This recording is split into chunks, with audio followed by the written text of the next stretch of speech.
science natin. He's a physicist. Stan, si Christian, si Bago. Bagong din. Bagong din. Bagong din. Then he's the director of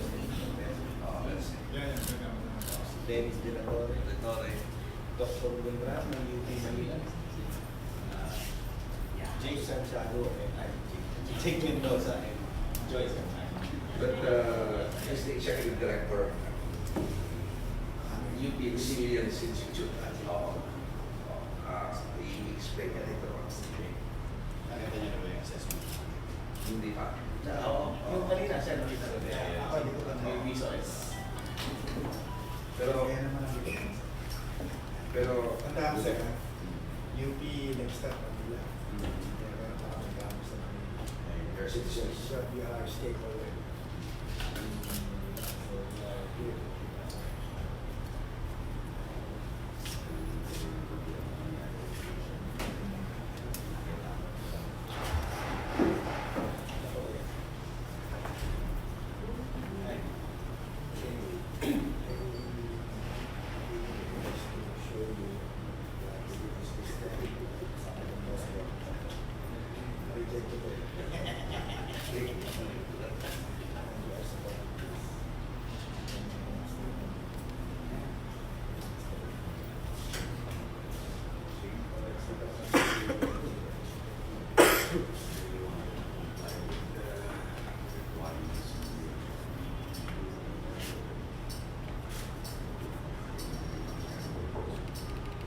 Yun yung nakakatawa.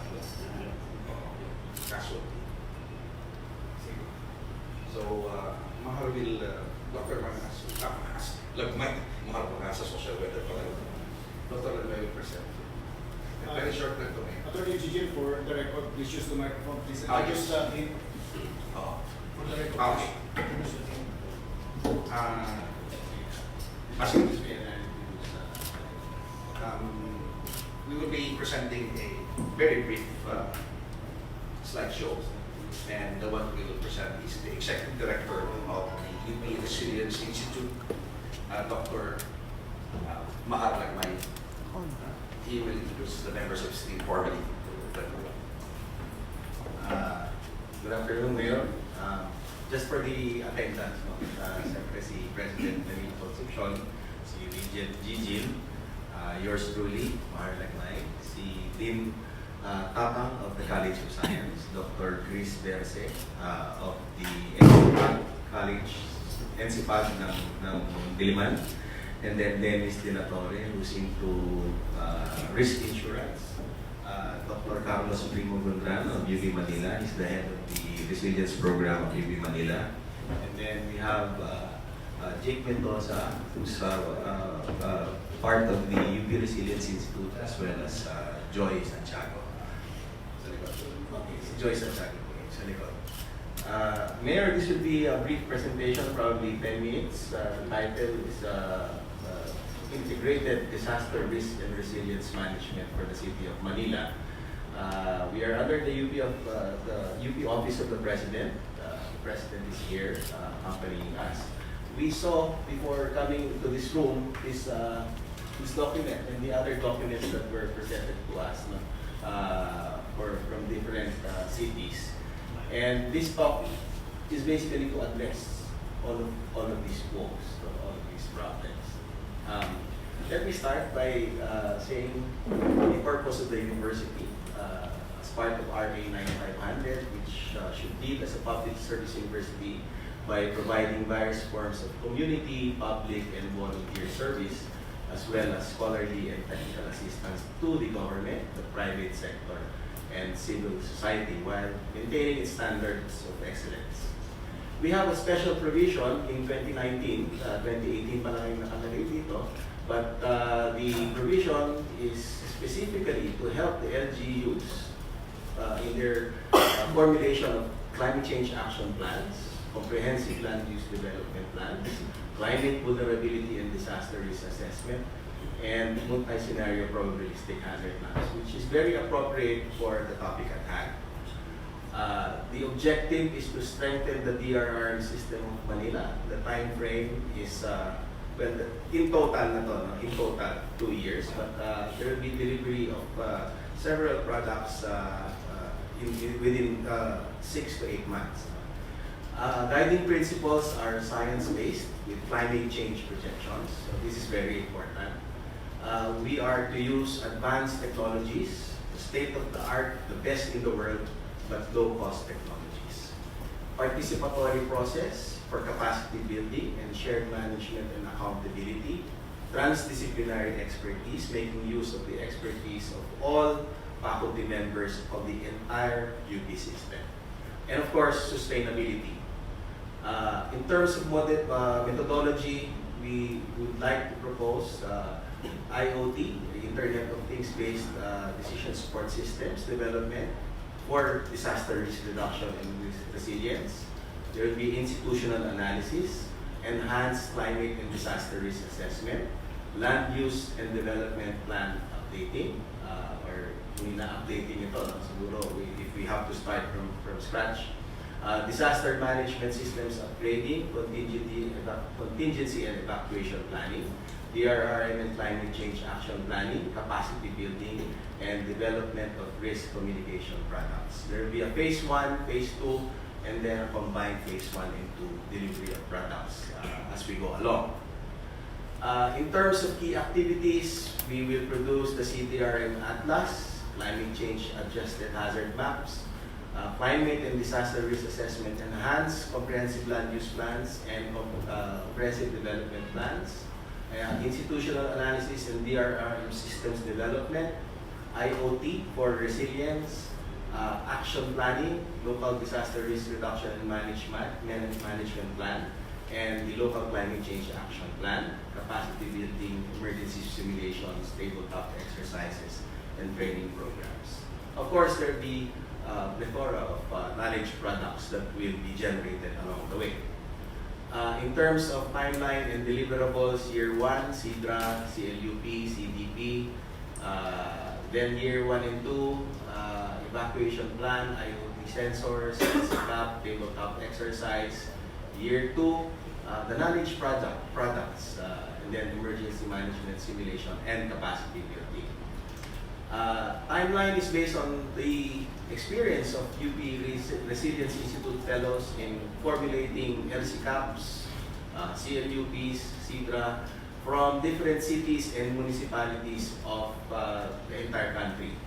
There's a part there, selected LGUs of Cebu Province, that's the LDRRMP experience in 51.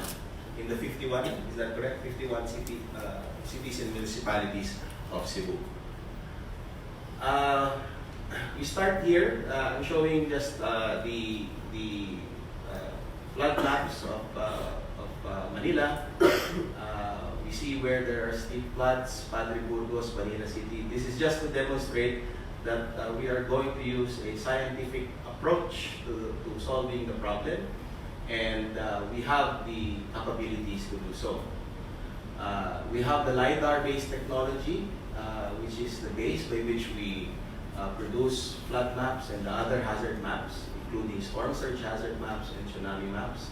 You can see the white part there, that's Maseco. This is 1 meter resolution. You can see the elevation. Smoky Mountain. Thank you. Smoky Mountain and some river, whatever. I think Tondo is somewhere. That's Tondo. That's Pinili sir yun. That's 3D. It's just in map view, but we have a 3-dimensional representation of the entire Metro Manila.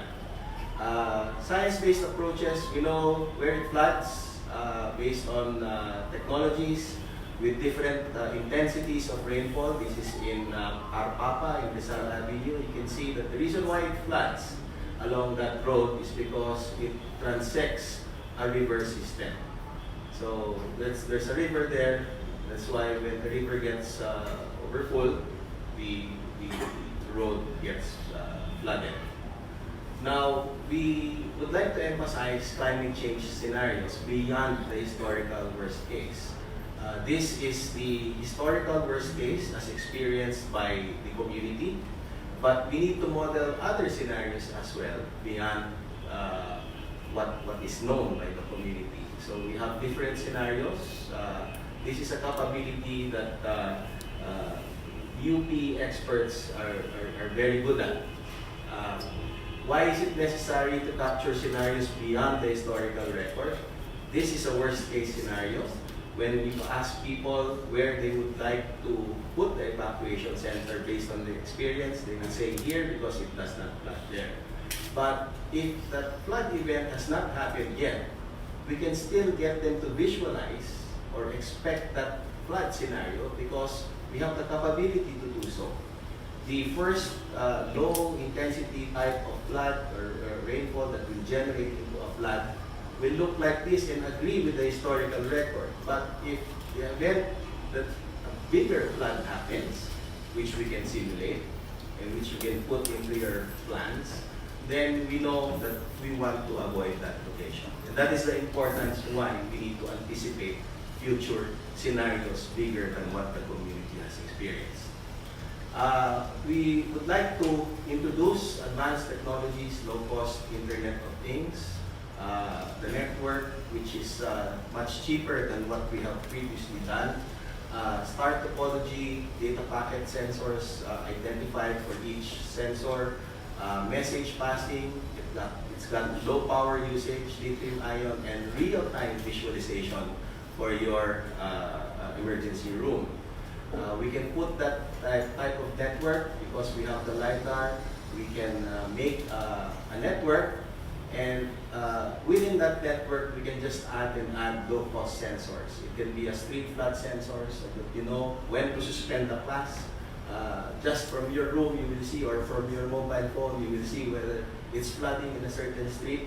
If we install all of those street flood sensors, rain gauges, tide gauges, accelerometers, which is very important, especially we're anticipating the big one, pollution meters, and river water level sensors. Hindi lang lumabas yung picture sa river water level. In terms of trying to monitor Manila Bay, we can install sensors and get the barangays accountable if we are to install meters there that would measure pollution along the river system. Participatory, our proposal is participatory. We have capacity building. We will integrate with all of the people, including all of the 100 universities in Manila. We will probably get them to take care of the sensors as well if the LGU wants that to happen, so that there will be sustainability. And of course, transdisciplinary across all sectors, agriculture, coastal water, health, forestry, and so on and so forth. We will be able to make use of the expertise of all faculty members of the entire UP system. For example, agriculture, UPLB, hydroponics, they're special. You can do, what do you call this, community gardens, backyard food gardens. Coastal, we have the Marine Science Institute. Water, we have the National Hydraulics Research Institute. Health, we have UP Manila, of course, forestry, agriculture, and so on and so forth. Mining, we have, I don't think there's mining here, but we have the National Institute of Geological Sciences as well as the mining engineering departments of UP Diliman. We have, for sustainability, we have already built a platform that Manila, that the LGU of Manila can make use of. We have a login account dedicated for you, and you can input the hazard maps there, for example, and the exposure data, other data, vulnerability data, etc. And you can cross that to get the risk. And that platform is hosted in DICT and will be hosted as well in the College of Science. What building is that? Computational Science Research Center. It's both in visual form, graphical form, as well as table form. You can input the population data, number of households, and so on, so for each barangay. And automatically it crosses with the maps and then gives you the risk data and vulnerability information in table form. So in terms of sustainability, it's free. You can make use of that platform, and then it can be used again and again and again to update all of the information of Manila. The Internet of Things is very important, of course. We've built on experience in using IoT and big data for the entire Philippines. We put up during Project NOAA 2,000 sensors, and they stream data every 15 minutes. Up to now, it's still working, but we want to concentrate and focus on Manila and making use of the most advanced technologies currently available. Maybe we should put that away. That was just a glimpse, but commercially, I would think that for the IoT and everything, that would probably amount to about 70 to 100 billion. But this one is about that amount. It's much more than what you have here. And the reason for that is because the UP Pumasok nga sa hirap ng isang billion.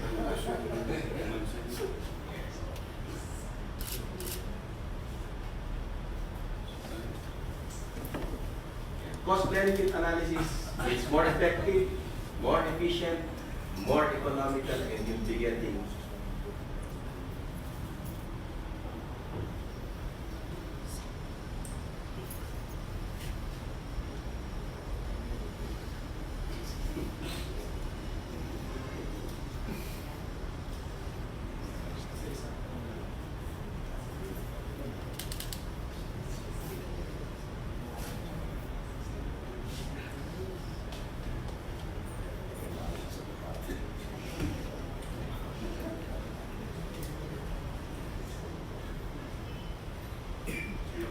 yung question na yan, that is the expression of yung sinabi ni President din, ang UP stakeholder din po ng Manila.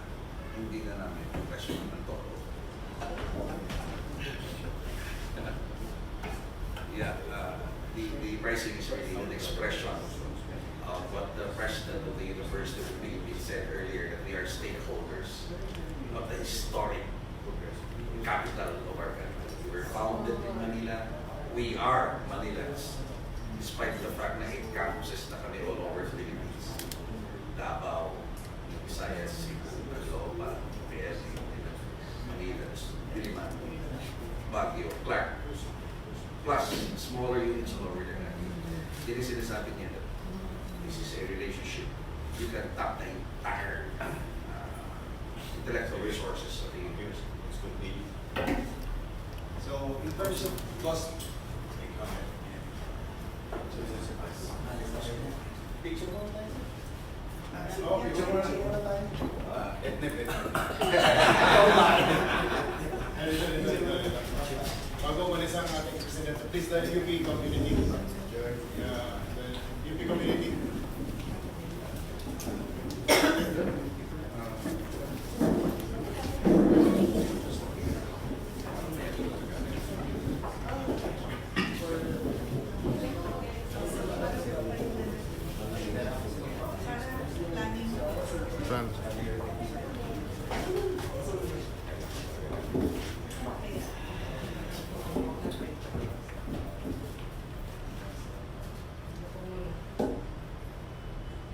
You're told.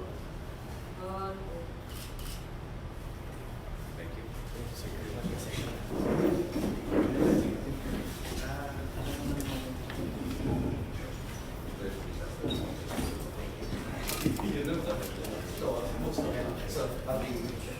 Early morning.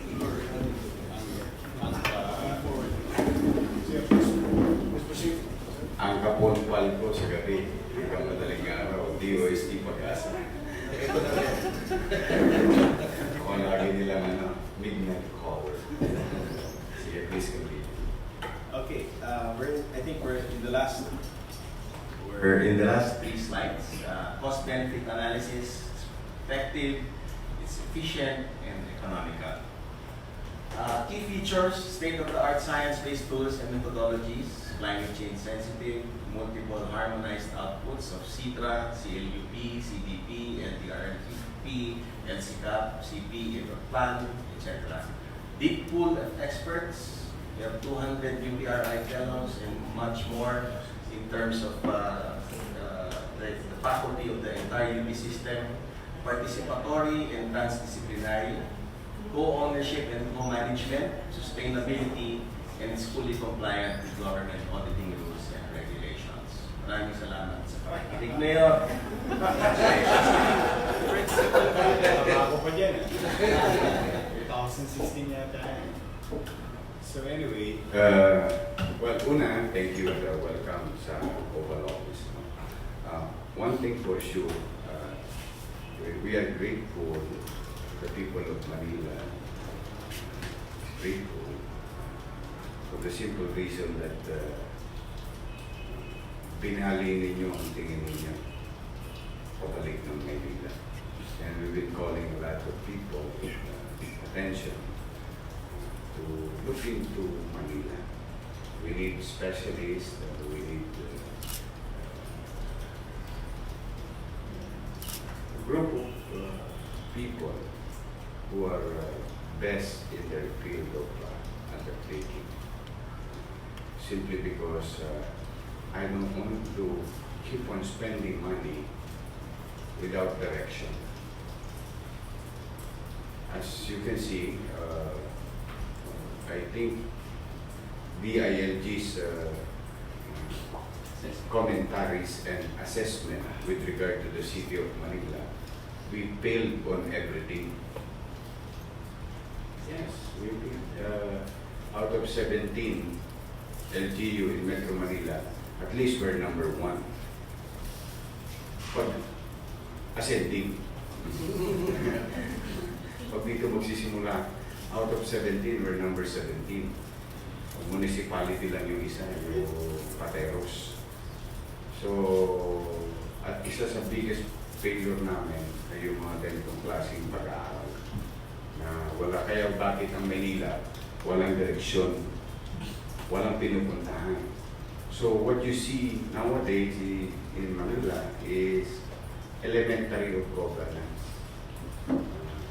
We're just trying to do the basic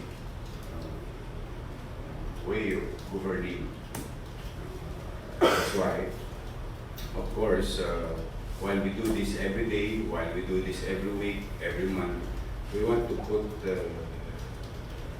give the people of Manila a direction where yung ending, there must be an end game. But hindi naman namin pinamaliit ang aming kakayanan, pero wala talaga kaming kakayanan as of now, because in the absence of data, there's nothing to resolve. Kasi mahilig magpubli ang gobyerno ng Maynila sa kanyang mga suliranin. Marami kasi dito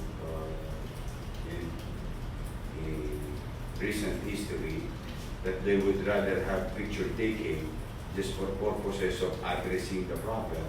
But the thing is, after that picture taking,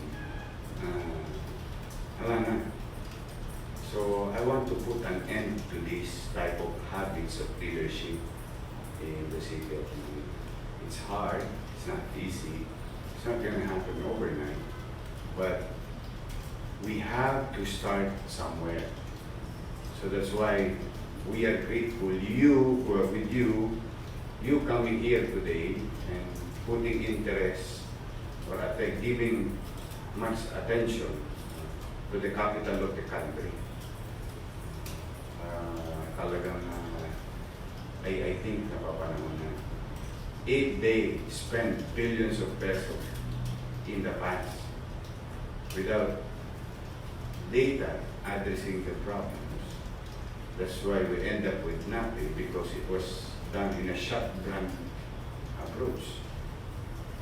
I would rather spend 20 million pesos to have a full, thorough study for our city to be included in our direction. Because what you're presenting here is just one of many problems. But these are high risk in terms of hierarchy ng problema. Ito yung mas makapamerwisyo kasi property destruction, facilities, accessibility, to top it all, life threatening. So more than 20 million, I think, I cannot just, hindi ko pwedeng ikipit balikat na lang yung buhay ng isang tao sa halagang 20 million lang. Kasi ang buhay ng tao, walang katumbas na halaga. Dapat ang pamahalaan nagbibigay ng pahalaga sa bawat buhay ng tao. That's what you call governance. So, consider it done, do it ASAP. Ang maganda lang dito, ang makikinabang sa ibabayad namin, pamahalaan din.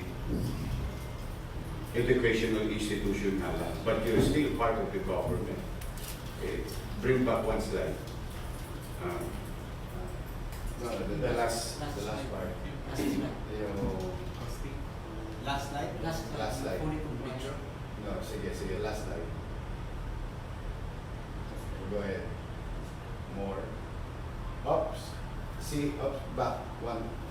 See, one, two. Look at the second bottom. As you can see, the last three words. Public Service University. So I would rather partner with government agencies with full of expert people, and they've been doing it in the whole lifetime nila. And you're going to do it for the whole country. So kaya kami nagpapasalamat. Now, do it ASAP. I think the people of Manila deserves better things from us. So that later on, may take a year or two, I don't mind. You know why? It's been 20 years, there's nothing going on. Para kaming barko na walang timon. In English, rather, may makina, may tripulante, may kakayanan ng capacity in terms of capacity, pero paikot-ikot lang sa dagat. Kasi walang timon, walang rudder. So walang pupuntang direction. And I want to put an end to that kind of governance. So please, process Chief of Staff, itong aming ahensya, nandiyan po ang aming mga kawani ng pamahalaan kasama namin sa paglilingkod. Let's do this for the people of Manila. Okay? Chief, congrats ha. So sa inyo, we're done. We're okay. Do the paperwork.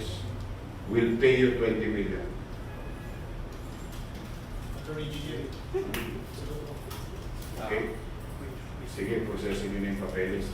Saka hindi kayo mahirap dahil gobyerno sa gobyerno lang. Parang bulsa sa kanan, ipapasok lang sa bulsa sa kaliwa. Pero isang katawan lang ang nagmamayari. Yeah. Okay? Thank you very much. Okay? Thank you very much, Mayor. Medyo bigla rin yung bilis ko talaga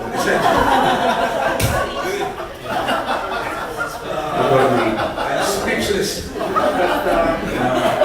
We are You can ask the media here. You can ask them. I really try to answer and resolve immediately things that can be resolved within the day. Because yung pagdidili-dali, yung pag-iisipang kaya, I think it is, well, we have this attitude. We give value, more value to time. And the most expensive commodities in this world is time. If I may put that in right perspective. You can lose money. In fact, we don't have money today. We don't have money for this year. Said. But I know come January 1, there will be new fresh funds that we can allocate and prioritize, like in this case, social amelioration program. And this type of... So, yan yung tinuturo ng teacher. Kapag ka gusto, maraming paraan. Pag ayaw, maraming dahilan. We've lost 2 decades of opportunity, and I cannot wait for another day for any type of development for the city of Manila. So that's why, consider it done. Gulat ka ba, Tormi? Nagulat ako. Mukhang sa dami ng syudad na nakausap mo, hindi pinakamabilis na oo. But rest assured, Mayor, that we are ready when you are. We are ready. They're very excited to do this. Una-una, government to government. Number 2, we're saving lives and property, and we are going to be, kung nakita po niyo yung package, hindi lang ng disaster resilient, pati agriculture and the state, our university. But this afternoon, Mayor, we'd like to stress that the University of the Philippines is a Manila citizen. We are Manilans. We were founded here, so we are Manilans. So this is really Manilans helping Manilans. Yun lang po yung important, guys. There's not, of course, the technical. As I said to you in private, Mayor, when these things going and the going gets tough, these will be your best friends. Thank you. I really value life. In valuing life, there is no such thing as demographics. All things are given equal weight if we talk of life. Sa pagbuhay ang pagpapahalaga, walang mayaman, walang mahirap, walang middle-class. Lahat pantay-pantay ang halaga ng buhay. Mano pa, if I may borrow what Magsaysay said, President Magsaysay, those who are blessed in life must have more in love. And this is what we call tunay na pagmamalasakit sa mga mahihirap. Yun ang pagkukupiyan. Kaya yun ang gusto natin mabago sa mindset ng ating mga mahihirap na kababayan. Na meron mga pamamaraan ang gobyerno na ginagawa na tugunan yung kanilang suliranin sa pangmahabang panahon at pangmatagalan at higit na kapaki-pakinabang. And may I want you, with your help, that's why I've been asking help to everybody, to anybody, every time I was given an opportunity. And I don't want to miss this opportunity, this chance of us getting this type of comprehensive plan. Kaya gusto nyo, aralin nyo na rin yung aming what we call the how can we be a green city. It's that I know you have specialists there because you've been watching news already. I hope by this time you know what's going on in Manila. We've been opening space, open green space, bring it back to the people, make use of it with regard to its purpose. Kaya kami ang ginagawa talaga namin, elementary of governance. Basic, the ABCs. But I cannot stop there. There must be a direction 10 years from now. Kailangan merong uuwian. Now, the guarantee is, can we succeed? That I cannot guarantee. And again, I would rather try and fail than fail by not trying at all. May iba naman. Ibang approach naman. They have done what they have done. You know, kung anong ginawa nila. Sige, may awa Diyos. Thank you very much talaga sa inyo. Pagputihan ninyo, tulungan ninyo kaming mapagmalasaritan yung mga kababayan namin sa puso. Thank you. Thank you so much. Pwede ba tayo sumagot sandali? Sige. Mayor, nakakaiyak pala kayo. Dahil nakakaiyak pa nakakatuwa kasi dahil maganda yung malihigain at nagpunta naman kami dito talaga para tumulong. And I'm sure that it's not just us. Everybody is seeing it. All of the faculty members of UP are seeing it, and I'm sure that they all want to help. Not just them, but all of the other universities as well. Maraming salamat. Thank you. Thank you. Meron pa kayong tanong? Kasi next tayo yung may magdodonate na naman. Sir? Yes. Yes, please. Good afternoon, sir. Sir, my question is for Dr. Maher Lagmay. Okay, go ahead, please. Sir, in layman's term, bakit po inabot ng 20 million pesos yung package? Can you please tell us the details? Ano yung gagawin natin? Bakit ganito yung Ayun, cost? may details kanina. Back konti. Sir, pa layman, yung ano po, kung yung technical. Konti Pero lang. iba Konti yung lang. slide. Back mo konti. Meron kanina ako nakita. May pacing yun eh. Yung may presyo kanina. Konti. Yan o, there you go. There you go. Yan. Good layman stuff. Parat na po. Kasi G2 eh. Saka ako, with all honesty, if I be back in to the answer, I am ready to pay 100 million. I'm ready to pay 500 million. Because I think for the past so many years, look at the records of the city of Manila, we've been spending billions already with our MDRRMO. Tama ba, Director Angeles?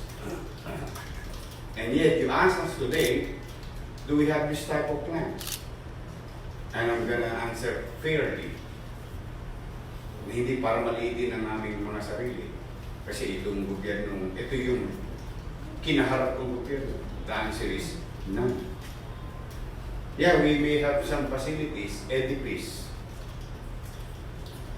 That only answers things after the fact. Yung before mangyari, paano maiiwasan ang pagpapahalaga sa yung mga maiwasan yung mga what do you call that? Chances of getting or facing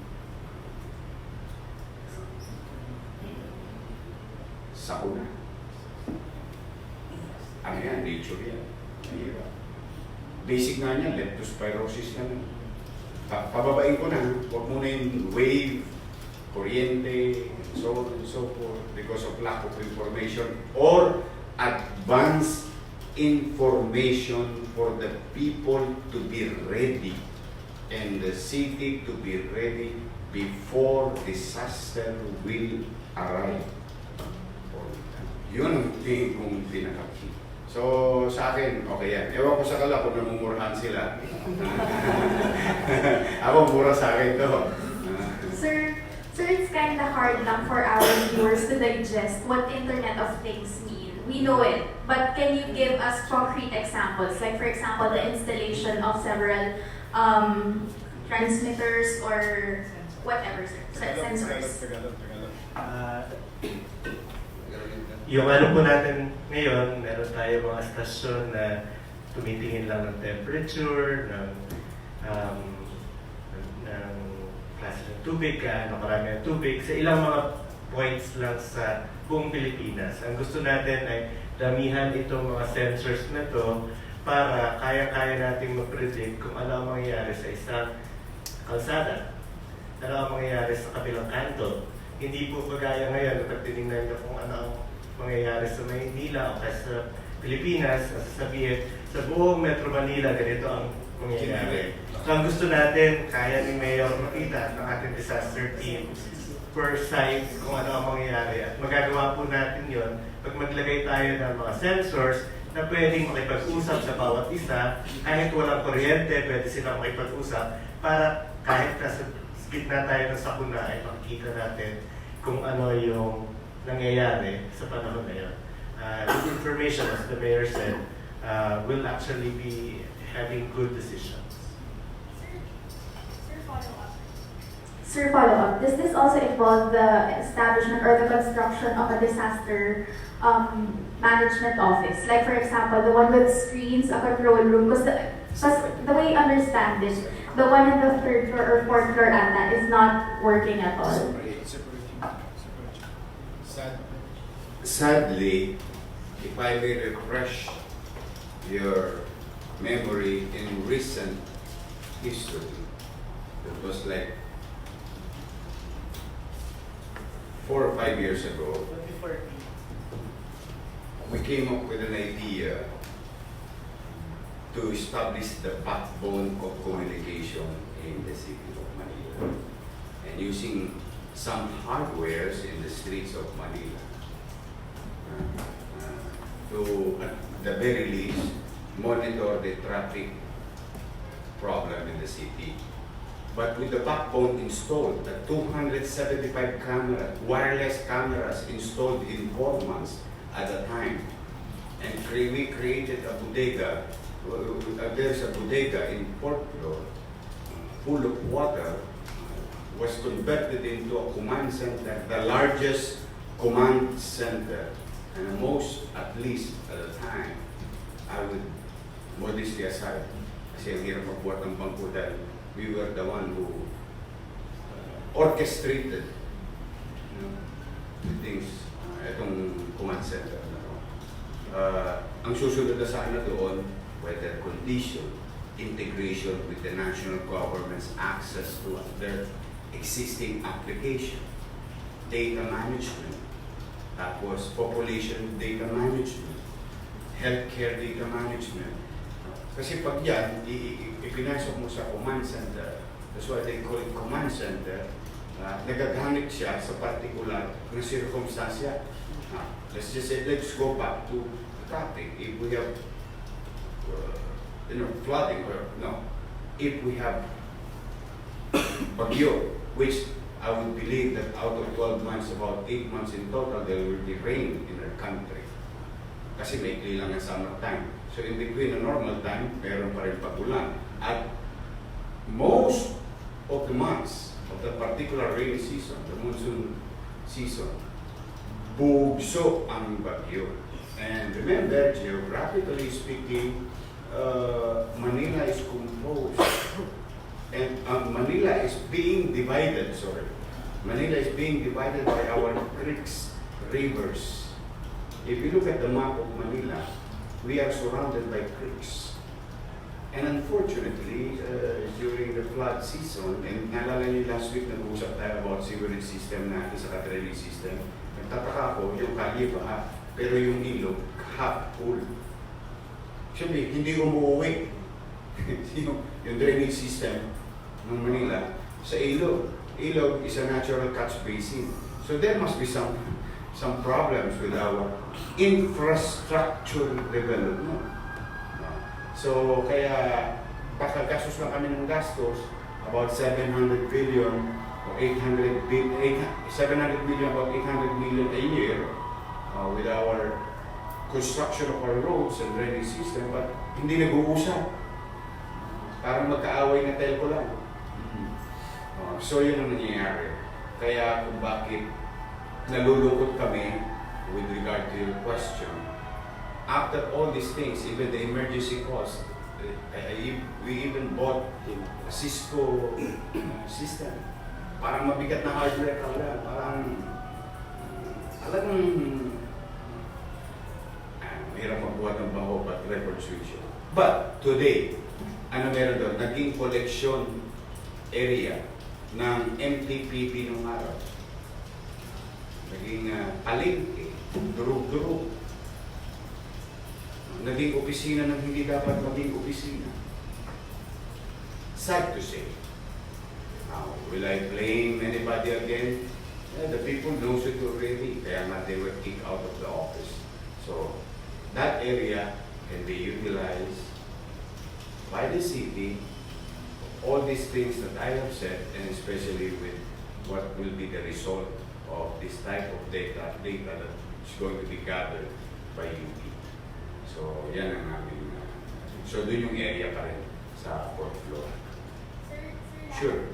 Sir, last points of clarification. Sir, magkano yung nagastos natin for the 275 cameras na hindi nagamit? No idea.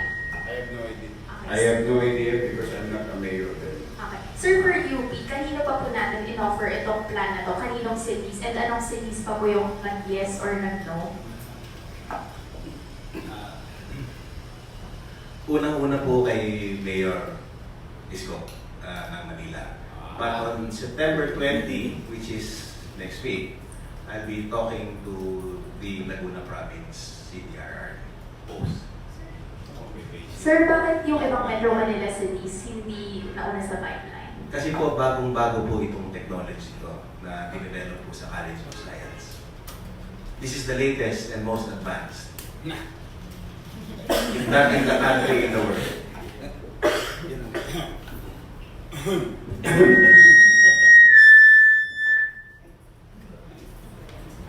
Yeah. Latest Manila. Hi sir, good afternoon. I'm Trisha Terada from CNN Philippines. Merong speaker dyan. Ayan. Huwag mo lang hawakan yung what do you call that, gooseneck. Ayan. To the gentleman of UP muna po. No? Sir, I understand these are sensors, advanced technology. In a way, will this help the city government of Manila predict flooding? Because it's been a problem yung flooding here in Manila. Will this be in a way a flood mitigating system or mostly pang-detect lang din siya ng Then the city will ng conditions on the place? detection. Yung forecasting po, yung baha po kasi nangyayari po yan dahil sa ulan. Ano? So forecasting yan, ginagawa din po ng pag-asa yan. Although kung gusto po, meron din naman kaming ginagawa sa UP, sa College of Science din, ang tawag Weather Manila sa Institute of Environmental Sciences and Meteorology. No? Mayroon din mga predictions doon. Yung mga sensors natin, actually tinatanong kanina kung layman's terms kung ano ba ito. So isipin natin itong instrumento na nakadeploy ng ganyan all over Manila. It's low cost, that's why marami na tayo pwedeng malagay. Tignan natin ito na parang mga instrumento na may mga mata at saka may pangahoy, may pang-detect. No? Inaamoy niya yung hangin, sinusukat niya yung ulan, ganong kadami, sinusukat niya yung water level sa kalye, no? Pero lalagay natin yun dahil maliliit lang ito doon sa mga street lamps, no? Para hindi nakikita, para hindi nakawin, no? So kumbaga marami tayong dinideploy ng mga instrumento na may, isipin natin may mga mata. So para silang mga robot na nag-uusap-usap at yung kausap nila sa huli ay si Mayor Isko para yung desisyon ni Mayor Isko ay may masihan at maganda. At ang pinaka-immediate na magagamit ko dyan, class suspension. Ang galing eh. Class suspension. Pag-aawain ngayon ng mga Baka UP na. Pero, More than the class suspension, because I always say that I will never suspend class without valid data. While it is true that I value life, I value also education. If, data analysis analysts, especially recognized by the government or government agencies, will base our decision kung ano yung nakita nila, ang instrumento nila at ang mga scientifico nila. Now, more than that, here we are. Let's move on. Let's move on like 2 years from now. Meron ng plano ng Maynila. Ito palang Arpapa, kaya pala ito laging baha. Una, geographically, mataas ang Caloocan sa lote ng Maynila. So, basic science, I don't have to be a scientist. So, rainwater from the roads will pour in to Arpapa between Manila and Caloocan. Then here we are, if we go to Hermosa, it's the same level of the Caloocan side road and Hermosa side road. So ano mangyari? Catch basin yung in between. Ito mas malapit. In between the east side of that road and the west side of that road, there is what we call creek. Sa likod ng Chinese cemetery. Andiyan ba? Ayan. Okay. So, kung mapapansin mo yan, kaya pala itong Arpapa ay ganito. Now, sabi natin, I remember there was a construction made, road construction made in that area a year or two ago. Now, did they address the problem? No, I don't think so. Last week lang, baha na naman sa Arpapa. At babaha ulit sa Kalaw, kanto ng Top Avenue. See? There must be something wrong. So, I think kulang kami ng guide. The city has no guide at all. Now, halimbawa, let's just say, let's move on. O sige, ay kailangan pa lang magkaroon ng dike o magdagdag tayo ng open space. O hindi, gawa na lang tayo ng catch basin sa ilalim ng Arpapa o kalye. Pero itabi natin sa may bandang sementeryo na pag-aari ng lungsod ng Maynila. Dahil hindi ko naman pwedeng isaalang-alang ang kaligtasan ng LRT sa kanyang pundasyon. I'm not an engineer, I'm no engineer, but this is just like let's playing and toying with the idea on how to resolve this. But if we cannot, and if we don't have data, magiging persistent kahit gaano pa kaspaltado yan, kahit gaano pa kalinis yan. Because nature will, baka magagawa, talagang hindi mo ginalaw hindi mo binago yung nature ng crate. Now that time, walang tao, pero ngayon maraming tao, kaya hindi mo ma-address yung situation. So you have to adjust. So these are the things that we need in decision making. When the gentleman from UP told, it's for the mayor's decision. So pag later on, pagpaplano na ng pagbabudget ng pagawaing bayan, magkakaroon na kami ng hierarchy of priority. Yun ang end game nitong data nila. So it's quite a long term. Pag inisip mo, it's been 20 years. Baha pa rin sa Arpapa. So if we can wait for another 10 years so that the rest of our lives, of our youth today will benefit from it in a good way, then so be it. We pay the price today so that the future of our generation will have this kind of new Manila, bagong Manila. So, yun. Kaya worth it yan para sa plus suspension talaga eh. Any more? Okay. So muli, maraming salamat sa inyo. Thank you. Thank you sa inyo.